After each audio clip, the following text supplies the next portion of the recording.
उत्तराखंड के पहाड़ों की आवाज, आपकी आवाज। जय उत्तराखंड। वैसे मोटर में आपका हार्दिक स्वागत है। चकबंदी दिवस की आप सबको हार्दिक शुभकामनाएं। उत्तराखंड में बिखरी जोत को एक करने के लिए पिछले 45 सालों से उत्तराखंड के अंदर चकबंदी अभियान चल रहा है।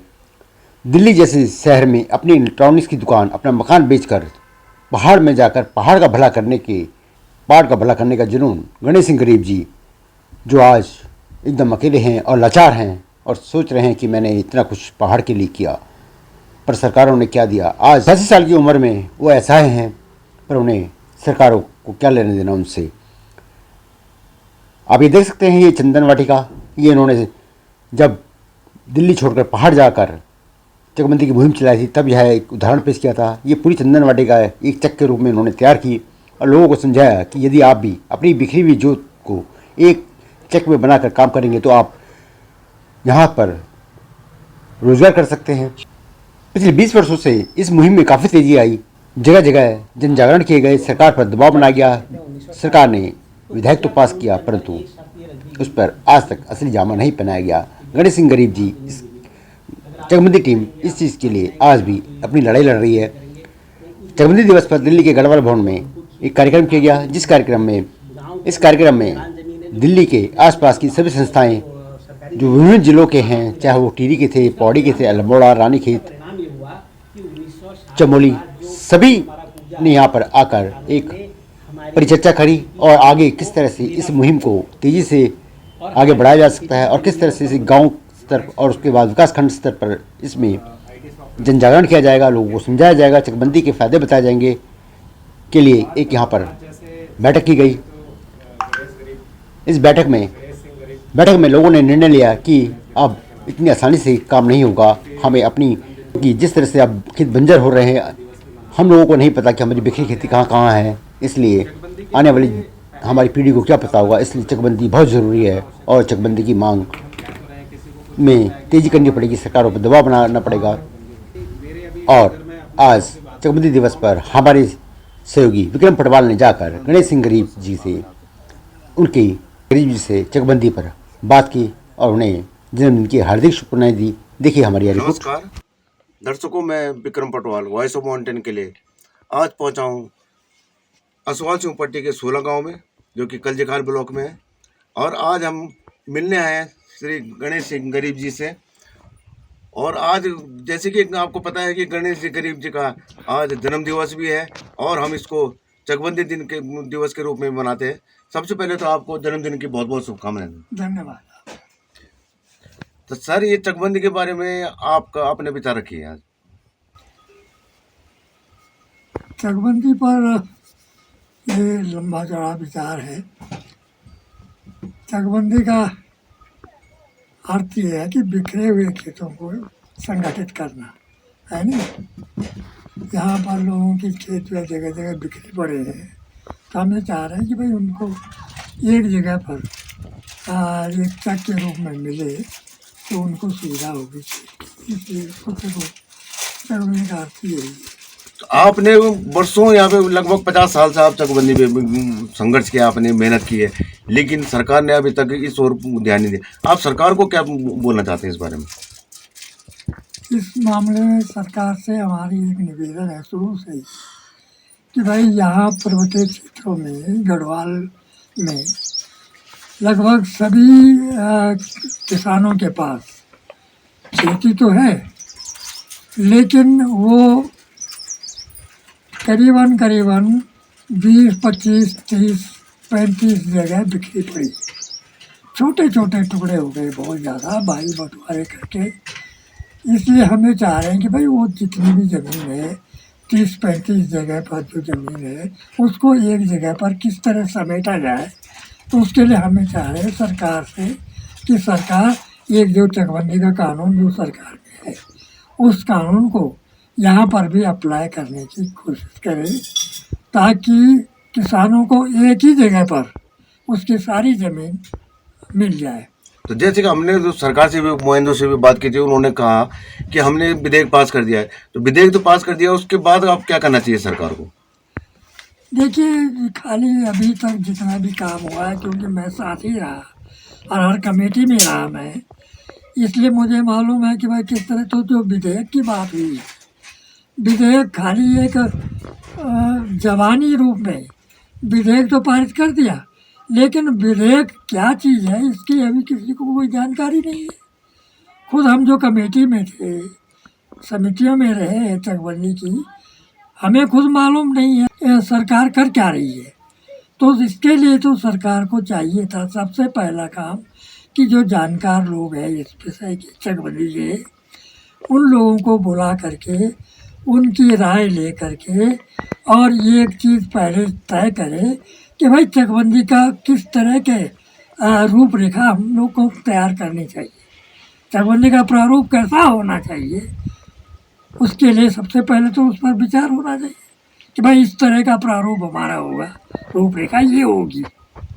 और जब रूपरेखा तय हो जाएगी तब उसके अनुसार हम लोगों को कानून बनाने पड़ेंगे। तो आप अपनी तरफ ओर से सरकार को इस समय इसमें क्या सुझाव देना चाहते हैं? तो हमारा एक ही निवेदन है सरकार से कि सरकार अगर वास्तव में चकबंदी पर सार्थक कदम उठाना चाहती है और किसानों का वास्तव में हित चाहती है, तो सरकार को चाहिए कि सबसे पहला काम वो किसान के बिखरे हुए खेतों को एक जगह पर चकबंदी करके उनको चक के रूप में भूमि उपलब्ध कराए, ताकि उस पर वो मन लगा करके खेती कर सके, बागवानी कर सके, पशुपालन कर सके।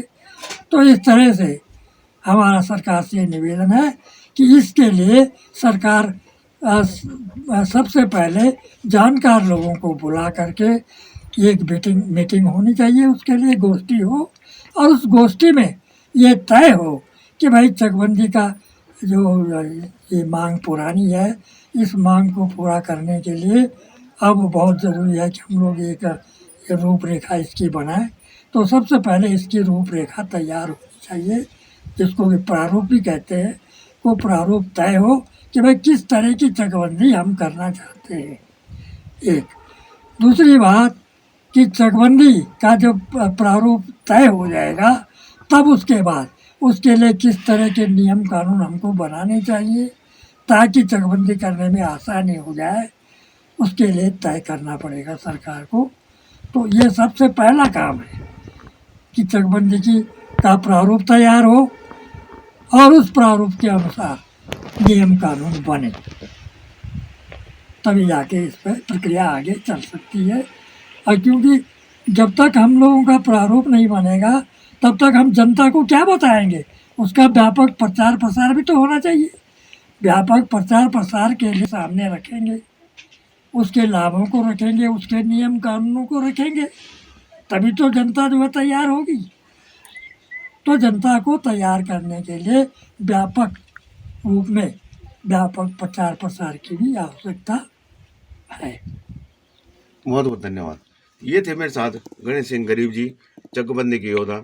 मैं Vikram Patwal, voice of mountain के लिए अपने कैमरामैन दृष्टि पटवाल के साथ राम सोला। नमस्कार, मैं जगमोहन डांगी ग्रामीण पत्रकार। और जैसे कि आज आप सबको पता है कि चकबंदी के प्रणा आज में गणेश सिंह गरीब जी का आज जन्म दिवस है, 86वां जन्म दिवस है उनका है। और वो कई नियमित 40 सालों से चकबंदी आंदोलन के प्रेरणा स्रोत हैं। आंदोलन के लिए, चकबंदी के लिए उन्होंने पूरा जीवन समर्पित किया है। और 1 मार्च को उनके जन्म दिवस पर चकबंदी दिवस के रूप में मनाया जाता है। और जगह जगह आज के दिन कार्यक्रम होते हैं। अब थोड़ा कम हो गया है लोगों में रुझान, लेकिन जब ये शुरू हुआ था जंतर मंतर से, तो निरंतर 1 मार्च को कई स्थानों पे गरीब जी को जन्म दिवस पर चकबंदी दिवस के रूप में मनाया जाता है। आज भी गढ़वाल भवन में पहाड़ों की आवाज़ की टीम की तरफ से आज एक संगोष्ठी रखी गई है, जिसपे चर्चा परिचर्चा होगी। और मैं अपनी बात बताता हूँ तो मैं 2.5 दशक से गरीब जी से जुड़ा हूँ और 2000 के बाद नियमित उनके साथ जुड़ा हूँ और समाचार पत्रों के माध्यम से हमेशा उनको सहयोग करता रहा हूँ। इससे पहले जब वो गांव-गांव चकबंदी के लिए प्रचार प्रसार और लोगों को जागरूक करते थे तो हम लोग उनसे दूर जाते थे। हम भी ऐसे सोचते थे कि ये चकबंदी होना नहीं है, क्यों हम समय बर्बाद करें। लेकिन निरंतर उनकी मेहनत और उनकी लगन और उनके समर्पित उनके त्याग को देखकर हम भी बहुत प्रभावित हुए। उसके बाद मैं नियमित 2000 के बाद उनसे साथ जुड़ा रहा और 2017 के बाद उनके जन्मदिवस 1 मार्च को मैंने हर जगह उनका जन्मदिन मनाया है। सबसे पहले मैंने अपने घर घंडियाल में उनका जन्मदिन मनाया था 2017 में, 18 में हमने बिलोग में मनाया था, 19 में भी बिलोग में मनाया था और 20 में सतपुली में चौहान लॉज में मनाया था और 2021 और 22 में विकास खंड मुख्यालय कलजी खाल में बड़े धूमधाम से, जिसमें उनको हमने सम्मानित भी किया था, अचीवमेंट अवार्ड भी उनको दिया गया था। और गत वर्ष जो है हम लोगों ने ब्लॉक मुख्यालय में उनका जन्मदिन मनाया था।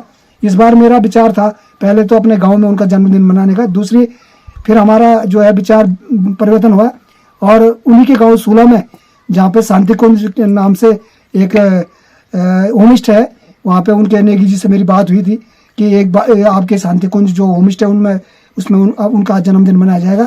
लेकिन मैं अभी दिल्ली से आया था तो मैं थोड़ा अस्वस्थ हो गया, तो मैं पहली बार पिछले 5 सालों में उनका जन्मदिन नहीं मना पाया।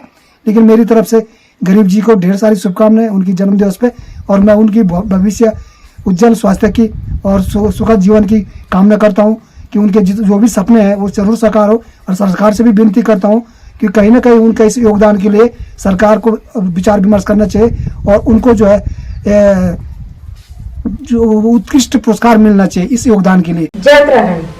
पहाड़ से जुड़ी खबरों को वॉइस ऑफ माउंटेन्स आपके लिए लगातार ला रहा है। यदि आपने हमारा चैनल अभी तक सब्सक्राइब नहीं किया तो प्लीज सब्सक्राइब कीजिए, घंटी बजाइए, शेयर कीजिए, कमेंट्स कीजिए और लाइक जरूर कीजिए। देखते रहिए वॉइस ऑफ माउंटेन्स। वाला दीनू पे से की समालियावा ए जावा